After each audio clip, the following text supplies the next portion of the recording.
యేసు రెండవ రాకడ ఇది క్రైస్తవులకు మరి ప్రాముఖ్యంగా నామకార్థంగా కాకుండా యథార్థంగా దేవుని ఆరాధించి ప్రార్థించే క్రైస్తవులకు ఒకంత ఆనందాన్ని ఒకంత భయాన్ని కలిగించే విషయం. ఇంతకు ఈ యేసు రెండవ రాకడ ఎప్పుడు సంభవించబోతుంది? యేసు రెండవ రాకడకు ఖచ్చితమైన సూచనలు ఏమైనా ఉన్నాయా? తెలుసుకుందాం రండి.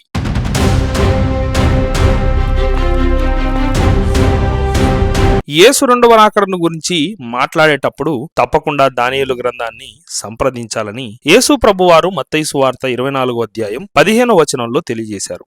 మత్తయి సువార్త 24వ అధ్యాయం, లూకా సువార్త 21వ అధ్యాయం, మార్కు సువార్త 13వ అధ్యాయం. ఈ అధ్యాయాలన్నీ ఒకటే సంగతిని గురించి మాట్లాడుతున్నాయి. అదే ప్రభు రాకడ, యుగ సమాప్తికి సూచనలు. అలా యేసు రాకడకు సూచనలు యేసు ప్రభువారు చెబుతూ మత్తయి సువార్త 24వ అధ్యాయం 15వ వచనంలో ఒక ఖచ్చితమైన సూచన గురుతు యేసు ప్రభువారు చెప్పారు. కాబట్టి ప్రవక్త అయిన దానియేలు ద్వారా చెప్పబడిన నాశనకరమైన హేయ వస్తువు పరిశుద్ధ స్థలమందు నిలుచుట మీరు చూడగానే చదువువాడు గ్రహించునుగాక. ఇదే ఖచ్చితమైన సూచన అని పౌలు కూడా చెప్పాడు. పౌలు తెస్సలోనికైలకు రాసిన 2వ పత్రిక 2వ అధ్యాయంలో ఈ విషయాన్ని స్పష్టం చేశాడు.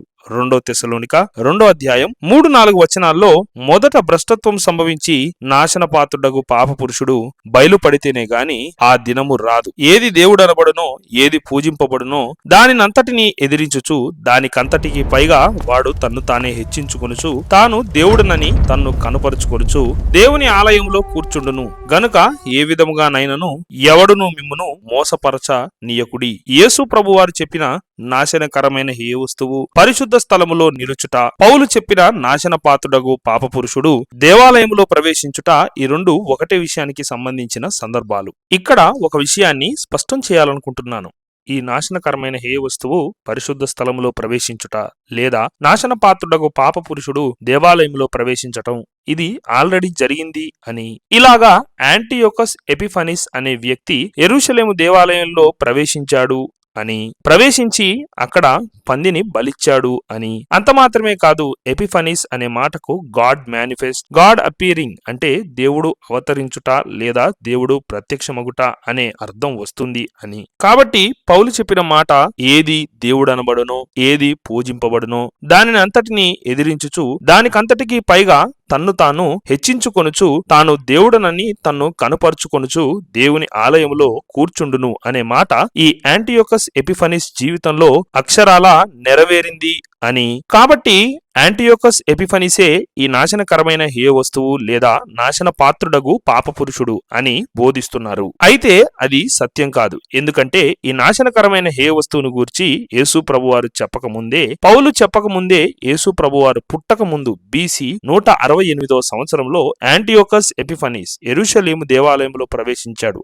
కానీ యేసు ప్రభువారు మరియు పౌలు తాము ఆ మాటలు చెప్పిన తరువాత భవిష్యత్తులో ఒకరు యెరూషలేము దేవాలయంలో తానే దేవుడనని చెప్పుకుంటూ ప్రవేశిస్తాడని చెప్పారు. అలా యేసు ప్రభువారు మరియు పౌలు చెప్పాక ప్రవేశించిన వ్యక్తి ఒకరు కూడా లేరు. ఎందుకంటే అది భవిష్యత్తులో జరగబోయే ఒక సంభవం. అదే దానియేలు ప్రవచించిన నాశనకరమైన హేయ వస్తువు పరిశుద్ధ స్థలములో నిలుచుట. ఈ నాశనకరమైన హేయ వస్తువు ఏమిటి? దీనిని గురించి దానియేలు ఎక్కడ చెప్పాడు అంటే దానియేలు గ్రంథం 9వ అధ్యాయం 27వ వచనంలో దానియేలు ప్రవచించాడు. అసలు దానియేలు గ్రంథం 9వ అధ్యాయంలో చెప్పబడిన సంగతి ఏమిటి అని మనం ఆలోచిస్తే అది 70 వారాలను గూర్చిన ప్రవచనం. ఈ 70 వారాల ప్రవచనం దానియేలు గ్రంథం 9వ అధ్యాయం 24వ వచనంలో ప్రారంభమవుతుంది. ఇంతకీ 70 వారాల ప్రవచనం దానియేలుకు ఎందుకు ఎప్పుడు తెలియజేయబడిందని మనం ఆలోచిస్తే దానియేలు భక్తుడు ఇర్మియా ద్వారా ఇర్మియా గ్రంథం 25వ అధ్యాయం 11వ వచనంలో ప్రవచించబడిన ప్రకారం ఈ దేశమంతయు పాడుగాను నిర్జనముగాను ఉండును. ఈ జనులు 70 సంవత్సరములు బబులోను రాజునకు దాసులుగా ఉందురు అని రాయబడిన ప్రకారం ఇజ్రాయేలీలు చెరలో ఉండవలసిన 70 సంవత్సరముల కాలము ముగింపులోనికి వచ్చిందని తెలుసుకొని ప్రార్థించడం ప్రారంభించాడు. దానియేలు గ్రంథం 9వ అధ్యాయం 2-3 వచనాలు. యెహోవా తన ప్రవక్తయగు ఇర్మియాకు సెలవిచ్చి తెలియజేసినట్లు యెరూషలేము పాడుగా ఉండవలసిన 70 సంవత్సరములు సంపూర్తి అవుచున్నవని గ్రంథముల వలన గ్రహించితిని. అంతట నేను గోనె పట్ట కట్టుకుని ధూళి తలపై వేసుకుని ఉపవాసముండి ప్రార్థన విజ్ఞాపనలు చేయుటకై ప్రభువగు దేవుని ఎదుట నా మనస్సు నిబ్బరము చేసుకుంటిని. ఈ విధముగా ఇశ్రాయేలు ప్రజల విడుదల కొరకు ప్రార్థిస్తున్న దానియేలుకు గబ్రియేలు ప్రత్యక్షమయ్యాడు. దానియేలు గ్రంథం 9వ అధ్యాయం 21వ వచనం. అలా ప్రత్యక్షమైన గబ్రియేలు దానియేలునకు గ్రహింప శక్తినిచ్చి ఈ 70 వారాల ప్రవచనాన్ని గురించి చెప్పడం ప్రారంభించాడు. ఇంతకు ఈ 70 వారాల ప్రవచనం ఏమిటి అని మనం ఆలోచిస్తే దానియేలు గ్రంథం 9వ అధ్యాయం 24వ వచనం నుండి మనం జాగ్రత్తగా గమనిస్తే ఈ 70 వారాల ప్రవచనం మనకు అర్థమవుతుంది. దానియేలు గ్రంథం 9వ అధ్యాయం 24వ వచనం: తిరుగుబాటును మాన్పుటకును, పాపము నివారణ చేయుటకును,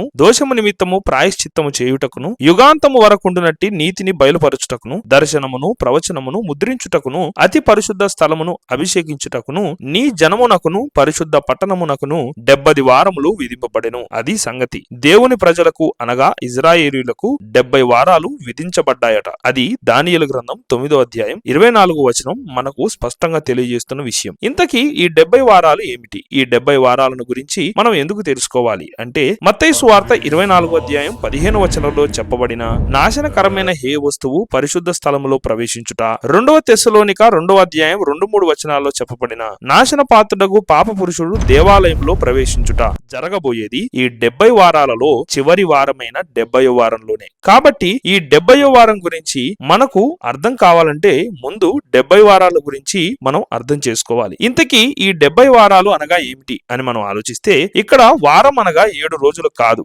బైబిల్ ప్రకారం వారం అనగా 7 సంవత్సరాలు. ఈ విషయం ఆదికాండం 29వ అధ్యాయం 27వ వచనం తెలియజేస్తుంది. ఆదికాండం 29వ అధ్యాయం 27వ వచనం: ఈమె యొక్క వారము సంపూర్ణము చేయము, నీవిక 7 సంవత్సరములు నాకు కొలువు చేసిన ఎడల అందుకై ఆమెను కూడా నీకిచ్చేదనని చెప్పగా, ఇక్కడ లాబాను మాట్లాడుతూ రాహేలును యాకోబు పెళ్లి చేసుకోవడానికి మరొక 7 సంవత్సరాలు పని చేయమని చెబుతూ 7 సంవత్సరాలను వారము అంటున్నాడు. కాబట్టి వారం అంటే 7 సంవత్సరాలు అంటే 70 వారములు అంటే 490 సంవత్సరాలు. ఈ 70 వారాలలో 69 వారాలు వరుసగా జరుగుతాయి. కానీ 70వ వారం వెనువెంటనే రాదు. 69వ వారానికి 70వ వారానికి కొన్ని వేల సంవత్సరాలు గ్యాప్ ఉంటుంది. ఈ విషయాన్ని అదే దానియేలు గ్రంథం 9వ అధ్యాయం 25వ వచనం నుండి 27వ వచనం వరకు ఉన్న లేఖన భాగాలు తెలియజేస్తున్నాయి. ఈ 69 వారాలు ఎప్పటి నుండి ఎప్పటి వరకు జరుగుతాయి అనే విషయాన్ని దానియేలు గ్రంథం 9వ అధ్యాయం 25వ వచనం తెలియజేస్తుంది. యెరూషలేమును మరలా కట్టించవచ్చునని ఆజ్ఞ బయలుదేరిన సమయం మొదలుకొని అభిషక్తుడగు అధిపతి వచ్చు వరకు 7 వారములు పట్టునని స్పష్టముగా గ్రహించుము. 62 వారములు తొందరగల సమయముల యందు పట్టణపు రాచవీధులను కందకములను మరలా కట్టబడును. 62 వారములు జరిగిన పిమ్మట ఏమీయూ లేకుండా అభిషక్తుడు అనగా మెస్సియా అనగా యేసుక్రీస్తు నిర్మూలం చేయబడును. అయితే అతి అరుదుగా జరిగే సందర్భాల్లో ఒకటి ఇక్కడ జరిగింది. అదే తెలుగు బైబిల్ అనువాదం కాస్త సరిచేయబడవలసి ఉన్నది. ఇదే వచనం ఇంగ్లీష్ అనువాదంలో సరి అయిన విధముగా అనువదించబడింది. అది మీకు నేను ఇప్పుడు చదివి వినిపిస్తాను. యెరూషలేమును మరలా కట్టించవచ్చునని ఆజ్ఞ బయలుదేరిన సమయం మొదలుకొని అభిషక్తుడగు అధిపతి వచ్చు వరకు 7 మరియు 62 వారములు పట్టునని స్పష్టముగా గ్రహించుము. 7 మరియు 62 వారములు అంటే 7 + 62 = 69 వారములు. అంటే యెరూషలేమును మరలా కట్టించవచ్చు అనే ఆజ్ఞ బయలుదేరిన సమయం నుండి అభిషక్తుడగు అధిపతి నిర్మూలమయ్యే సమయానికి 69 వారాల సమయం పడుతుంది. ఈ 70 వారాలను గుర్చిన ఈ వివరణను బ్రిటిష్ ఆర్మీలో పనిచేసిన ఒక సాధారణ సైనికుడు సర్ రాబర్ట్ ఆండర్సన్ గారు రాసిన ద కమింగ్ ప్రిన్స్ అనే పుస్తకంలో స్పష్టమైన వివరణ ఇచ్చారు. దీనిని గూర్చిన తెలుగు వివరణ మీకు అపోస్తలుడు అద్దంకి రంజిత్ తోఫ్రి గారు రచించిన యుగాంతం అనే పుస్తకంలో దొరుకుతుంది. అయితే ఈ 70 వారాలు అంటే 490 సంవత్సరాలు అని మనం ఇంతకు ముందు తెలుసుకున్నాం. 70 వారాలంటే 490 సంవత్సరాలు అయితే 69 వారాలంటే 483 సంవత్సరాలు. అంటే యెరూషలేమును మరలా కట్టించవచ్చునని ఆజ్ఞ బయలుదేరినది మొదలుకొని 69 వారములు అంటే 483 సంవత్సరాలు గడిచాక అభిషక్తుడగు అధిపతి అనగా మెస్సియా అనగా యేసుక్రీస్తు నిర్మూలం చేయబడతాడు. యెరూషలేమును మరలా కట్టించవచ్చునని ఆజ్ఞ బయలుదేరిన తేదీ క్రీస్తు పూర్వం 445 సంవత్సరం మార్చి 14వ తారీఖు. క్రీస్తు పూర్వం 445 సంవత్సరం మార్చి 14వ తారీఖు నుండి ఈ 69 వారాలను లెక్కించడం ప్రారంభిస్తే 69 వారాలు అంటే 483 సంవత్సరాలు. ప్రతి సంవత్సరానికి రోజులను లెక్కిస్తే రోమన్ క్యాలెండర్ సూర్యమాన సంవత్సరం ప్రకారం లెక్కిస్తే యేసు ప్రభు వారు మరణించిన దినాన్ని దాటిపోతుంది. కానీ ఈ 69 వారాలు యేసు ప్రభు మరణ దినానికి ముందే పూర్తి అవ్వాలి.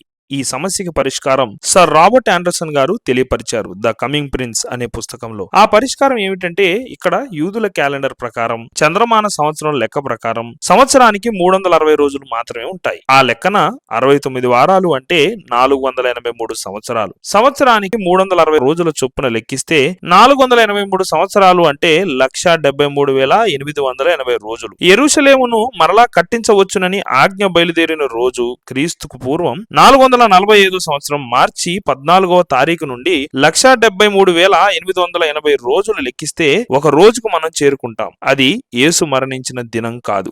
యేసు దావీదు కుమారుడుగా, అభిషక్తుడగు అధిపతిగా, మెస్సియాగా యెరూషలేము వీధుల్లో తిరిగిన రోజు. అదే మట్టలాదివారం. ఆ రోజు తరువాత యేసు సిలువలో మరణించడం జరిగింది. అదే విషయాన్ని దానియేలు గ్రంథం 9వ అధ్యాయం 25వ వచనంలో వ్రాయబడి ఉండటం మనం చూస్తాం. ఈ 62 వారములు జరిగిన పిమ్మట ఏమీ లేకుండా అభిషక్తుడు నిర్మూలన చేయబడును. అంటే ఈ 69 వారాలు అయిపోయాక అభిషక్తుడుగా అధిపతి మెస్సయ్య అంటే యేసు ప్రభువారు నిర్మూలన చేయబడతాడు, చనిపోతారు. అంటే యెరూషలేమును మరలా కట్టించవచ్చునని ఆజ్ఞ బయలుదేరిన రోజు క్రీస్తుకు పూర్వం 445వ సంవత్సరం మార్చి 14వ తారీఖు నుండి మట్టలాదివారం వరకు 69 వారాలు సరిగ్గా ముగుస్తాయి. మరి ఈ మిగిలిపోయిన 70వ వారం ఎప్పుడు స్టార్ట్ అవుతుంది? ఈ 70వ వారాన్నే మనం అంత్యవారం అంటాం. వారానికి 7 సంవత్సరాల లెక్కన 70వ వారం 7 సంవత్సరాల కాల పరిమితి కలిగి ఉంటుంది. సంవత్సరానికి 360 రోజుల లెక్కన 70వ వారానికి 2520 రోజులు ఉంటాయి. ఈ 70వ వారంలోని 7 సంవత్సరాలలో మొదటి 3.5 సంవత్సరాల తరువాత అంటే 70వ వారంలోని మధ్యలో 2520 రోజుల్లో సగం రోజులు 1260 రోజుల తరువాత యేసు రెండోసారి రాబోతున్నారు. అలా యేసు ప్రభు వారు రెండోసారి ఈ 70వ వారంలోని రాకంటే ముందు ఇదే 70వ వారంలో అబద్ధ క్రీస్తు వస్తాడు. అలా అబద్ధ క్రీస్తు వచ్చిన తరువాత వాడు 1260 రోజులకు యెరూషలేము దేవాలయంలో ప్రవేశించి తనను తాను దేవునిగా ప్రకటించుకుంటాడు. అదే యేసు రాకడకు ముఖ్యమైన స్పష్టమైన సూచన. విషయాన్ని పౌలు 2 తెస్సలోనిక పత్రిక 2వ అధ్యాయం 3వ వచనం 4వ వచనంలో చెప్పాడు. మొదట భ్రష్టత్వము సంభవించి నాశన పాత్రుడగు పాప పురుషుడు బయలుపడితేనే గాని ఆ దినము రాదు. ఏది దేవుడనబడునో, ఏది పూజింపబడునో దానినంతటిని ఎదిరించుచు దానికంతటికి పైగా వాడు తన్ను తానే హెచ్చించుకొనుచు తను దేవుడనని తన్ను కనపరుచుకొనుచు దేవుని ఆలయంలో కూర్చుండును గనుక ఏ విధముగానైనను ఎవడును మిమ్మును మోసపరచనీయకుడి. ఏ విషయాన్ని యేసు ప్రభువారు కూడా మత్తయి సువార్త 24వ అధ్యాయం 15వ వచనంలో చెప్పారు. కాబట్టి ప్రవక్త అయిన దానియేలు ద్వారా చెప్పబడిన నాశనకరమైన హేయ వస్తువు పరిశుద్ధ స్థలమందు నిలుచుట మీరు చూడగానే చదువువాడు గ్రహించునుగాక. గనుక మన సమీప భవిష్యత్తులో ఈ 70వ వారం ప్రారంభం కాబోతుంది. ఆ 70వ వారంలో మొదటి అర్ధవారంలో అబద్ధ క్రీస్తు పరిపాలన కాలంలో అబద్ధ క్రీస్తు తానే దేవుడినని ప్రకటించుకుని యెరూషలేము దేవాలయంలో ప్రవేశిస్తాడు. ఇది జరిగిన వెంటనే అంటే మొదటి 1260 రోజుల తరువాత యేసు మధ్యాకాశానికి వస్తారు. సంఘం ఎత్తబడుతుంది. అప్పటి వరకు సంఘం భూమి మీదనే ఉండాలి. అప్పటి వరకు యేసు మధ్యాకాశానికి రారు. ఈ అబద్ధ క్రీస్తే నాశన పాత్రుడగు పాప పురుషుడు. వాడే నాశనకరమైన హేయ వస్తువు. వాడు బయలుపడితేనే యేసు రాకడ జరుగుతుంది. వాడు బయలుపడేది మొదటి 3.5 సంవత్సరాల తరువాత 1260 రోజుల తరువాత. గనుక 70వ వారంలో మొదటి 3.5 సంవత్సరాలు సంఘం భూమి మీదనే ఉండాలి. ఇదే వాక్య సారాంశ సత్యం. చెవులు గలవాడు ఆత్మ సంఘములతో చెప్పుచున్న మాట వినుగాక. గనుక ఈ సత్యాన్ని మనం నేర్చుకుందాం. ఇతరులు ఈ సత్యాన్ని తెలుసుకోవడానికి ఈ వీడియోని లైక్ చేద్దాం, షేర్ చేద్దాం. ఇంకా ఇటువంటి వీడియోస్ ద్వారా సత్యాన్ని నేర్చుకోవాలని ఆశ మీలో ఉంటే తప్పకుండా మా ఛానల్ ని సబ్స్క్రైబ్ చేసుకోండి. Thank you for watching our video.